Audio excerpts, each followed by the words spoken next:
Hi ಇವನ್ ಕೇಂದ್ರೀಯ ವಿದ್ಯಾಲಯ ಬಂದ್ಬಿಟ್ಟು ಬೆಂಗಳೂರು ನೇಮಕಾತಿ ಇದೆ. ಆಸಕ್ತರು ನೇರ ಸಂದರ್ಶನಕ್ಕೆ ಹೋಗಿ ಹಾಜರಾಗಬಹುದು. ರಾಜ್ಯದಲ್ಲಿ ಬೆಂಗಳೂರಿನ ಕೇಂದ್ರ ಸರ್ಕಾರದ ಪಿಎಂಶ್ರೀ ಕೇಂದ್ರೀಯ ವಿದ್ಯಾಲಯದಲ್ಲಿ ಖಾಲಿ ಇರೋ ಹುದ್ದೆಗಳಿಗೆ ನೇಮಕಾತಿಗೆ ಕರೆದಿದ್ದಾರೆ. ಕೆವಿಎಂಇಜಿ ಸೆಂಟರ್ ಬೆಂಗಳೂರು. ನಿಮಗೆ ಆಸಕ್ತರು ಹೋಗ್ಬೋದು. ಟ್ರೈನಿ ಗ್ರಾಜ್ಯುಯೇಟ್ ಟೀಚರ್ ಸೇರಿ ಹಲವು ಹುದ್ದೆಗಳಿಗೆ ನೇರ ನೇಮಕಾತಿ ಮುಖಾಂತರ ಕರೆದಿದ್ದಾರೆ. ಬೆಂಗಳೂರಿನಲ್ಲಿ ಕೆಲಸ ಮಾಡಬೇಕು ಎನ್ನುವರಿಗೆ ಸಿಇಸಿ ಕೂಡ ಸಿಕ್ಕಿದೆ.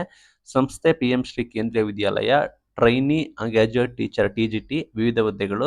ಇಂಟರ್ವ್ಯೂ ಮಾರ್ಚ್ 6ನೇ ತಾರೀಕು ನಡೀತದೆ. Trainee graduate teacher, post graduate teacher, music teacher, computer instructor ಸೇರಿ ವಿವಿಧ ಹುದ್ದೆಗಳಿಗೆ ನೇಮಕಾತಿ ಕೂಡ ಶುರುವಾಗಿದೆ. ಸಂದರ್ಶನಕ್ಕೆ ಹಾಜರಾಗುವವರು ಕೇಂದ್ರೀಯ ವಿದ್ಯಾಲಯ ನಿಯಮದನ್ವಯ ನೀವು ವಿದ್ಯಾರ್ಥಿ ನಿಗದಿಪಡಿಸಲಾಗುತ್ತೆ. ಕನಿಷ್ಠ 18 ವರ್ಷ, ಗರಿಷ್ಠ 65 ವರ್ಷ ವಯೋಮಿತಿರಬೇಕು.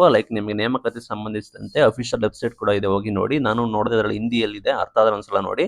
ನೀವು ನೇರ ಸಂದರ್ಶನ ಹೋಗಬೇಕು ಅಂದ್ರೆ ಶೈಕ್ಷಣಿಕ ಪ್ರಮಾಣ ಪತ್ರ ಆಗಿರೋದು, ನಿಮ್ಮ ಪಾಸ್ಪೋರ್ಟ್ ಸೇರಿ ಎಲ್ಲಾ ಮಾಹಿತಿಗಳನ್ನ, ದಾಖಲೆಗಳನ್ನ ತೆಗೆದುಕೊಂಡು ಬರಬೇಕು ಅಂತ ಹೇಳಿ ಮೇನ್ ಹೇಳಿದ್ದಾರೆ. ಸಂದರ್ಶನ ನಡೆಯುವ ಸ್ಥಳ ಬಂದ್ಬಿಟ್ಟು ಕೇಂದ್ರೀಯ ವಿದ್ಯಾಲಯ ಎಂಇಜಿ ಸೆಂಟರ್ ಆಗಿರುತ್ತೆ, ಫ್ರೇಸರ್ ಟೌನ್ ಬೆಂಗಳೂರು. ಒಂದ್ಸಲ ಗೂಗಲ್ ಮ್ಯಾಪ್ ಅಲ್ಲಿ ನೋಡ್ಕೊಳ್ಳಿ. ಆಸಕ್ತ ಅಭ್ಯರ್ಥಿಗಳು ಅಪ್ಲೈ ಮಾಡ್ಕೊಳ್ಳಿ, ನೀಟಾಗಿ ನೋಡ್ಕೊಂಡು ಹೋಗಿ.